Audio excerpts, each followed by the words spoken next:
Assalamu alaikum, dear students. Hope you're all fine, doing well, staying home and staying safe.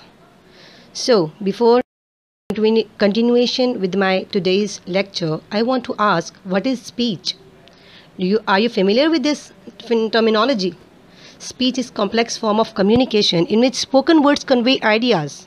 What does it mean? It means that whatever we say in our daily life, we express our thoughts, feelings. Okay, for this purpose, we use speech. After that, now, today's topic, that is parts of speech. What does it mean, parts of speech? As prior, I have told that what does speech means. It means that whatever we say, if speech is something that it must have some parts, definitely. What are those parts? There are 9 parts of speech are there: noun, pronoun, verb, adverb, adjective, prepositions, conjunctions, interjections, and determiners. The first one is noun. What is noun? As you've learned in your previous classes, that what is noun? Noun is the name of a person, place, animal, or anything, or any idea. Now go to the pronoun. It can be anything. It can be anything. It means that noun has its own types as well. Noun has its own types as well.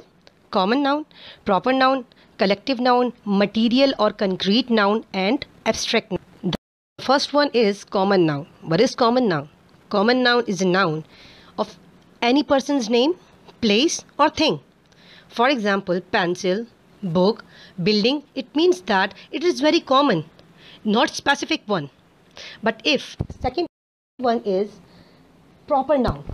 What is proper noun?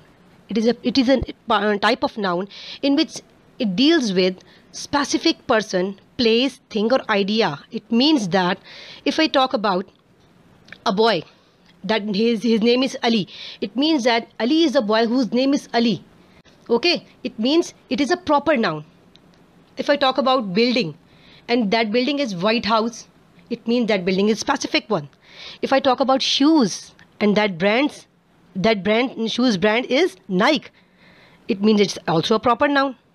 Furthermore, there's the classification of noun. In this classification, first thing is concrete or material noun. It deals with something that we can touch, we can see with our naked eye.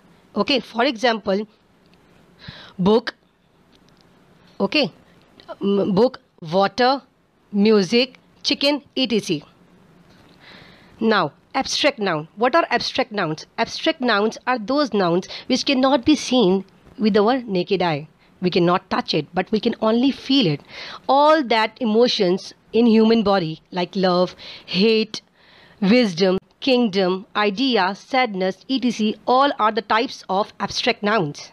If we compare and contrast concrete or material noun with abstract nouns, there is a very highlighted comparison that in material noun and concrete noun we can see it, but abstract nouns we cannot see with our naked eye.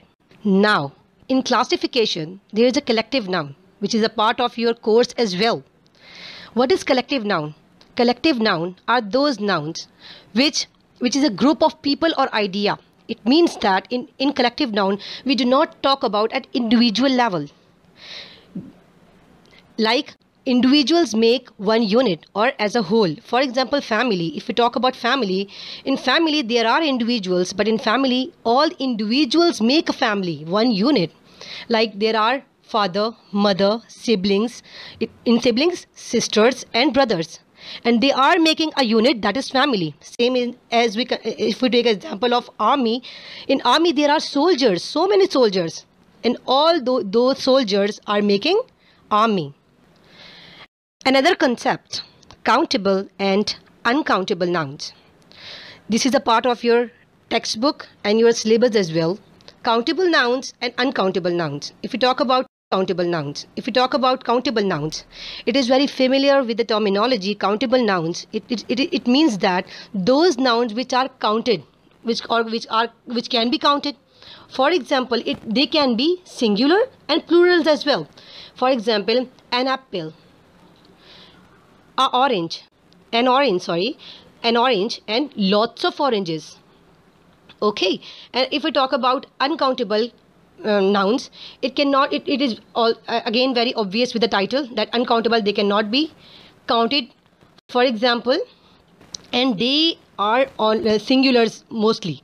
For example, sky, we cannot count it. Okay, for example, and the other thing is bread, meat, milk, water, coffee, etc., which they cannot be counted. You can see in another slide that an apple, some apples we can count them, right? An apple, we can count them, we can count it. Some apples, we can count them. Uncountable, they are always singular. As I've described in prior knowledge, that coffee, milk, honey, and pasta, all these things are uncountable nouns. In the same way, in another slide, a banana, a cherry, a Christmas tree, these are the things which are countable nouns. Again, in uncountable nouns, love, life, all abstract nouns are the part of uncountable nouns. And if we talk about material noun, for example, water, sugar, salt, these are all, they cannot be counted. That is why they are also uncountable nouns. So that was the lecture of today's topic. Now your home task, it is mentioned on the slide, page, book and page number 130 to 131. Hope you will do it, okay? And I'll be checking your home assignment by your own. You have to send me in your groups. Thank you so much. Have a nice day.